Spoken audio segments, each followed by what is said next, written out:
Guys, I'm back working on the Scout. It's going pretty well. The rear axle bearing got damaged, and after quite a bit of work, it's really bright outside, so probably not going to get very much, but after quite a bit of work, I got the race out finally. Like I said, with this light here, but yeah, I had to end up putting a couple beads of weld on it and working it out. And then I made me a little tool and been cleaning. So that's what was in there. So that was probably what was blocking the oil flow. I'm gonna look in there tonight while it's dark out with a flashlight. Obviously can't see anything right now. But yeah, so that's a good thing, I guess. Got that cleaned up. And then I went over here to the other side, and it'll be a little bit better to see over here, but made my little, this is my little all thread tool with, I don't know what that is on the end. I think that's a pulley off my lawnmower. Anyway, it fit in there pretty good, and you just go in there and swab it out. And actually I got quite a bit out of this one, but I was definitely getting oil to the bearing because it's good, you can tell.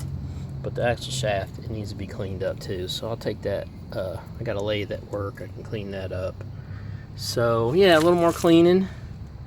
Brake shoes and stuff are good, so that's good, but a little more cleaning. And then what I'm going to do is I think I'm going to take this Gem rust inhibitor, and what it is, it's phosphoric acid. Kind of have to be careful with it, but yeah, phosphoric acid. And then I'm going to make me a little, probably just tie a little rag on there, make me a little swabbing tool, and go ahead and swab in there with that, let that dry a few days. That's really good about changing, it takes rust and changes it to like a black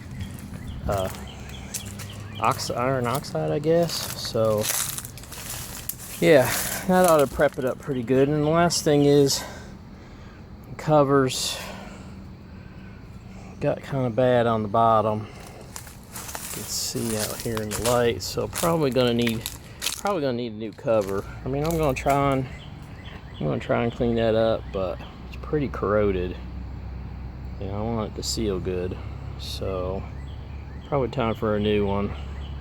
What I'll do is I'll go ahead and put oil in it, and then I'm gonna just run it without the tires on it.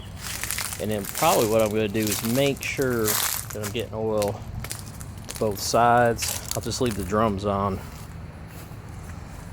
Once I verified I've got oil, I'll put everything back on, and I'll go ahead and change the oil again. So I'll do 2 rear end oil changes on there. So yeah, and I got a little something to do with the brakes. So, but I'll make another video about that. Something I've been tinkering with, brake bias. But yeah, otherwise took a little while, here and there. I'm outside, so yeah, pretty happy how it came out so far. Like I said, I'm gonna do a little more cleaning and start putting it back together. That's the update. Thank you.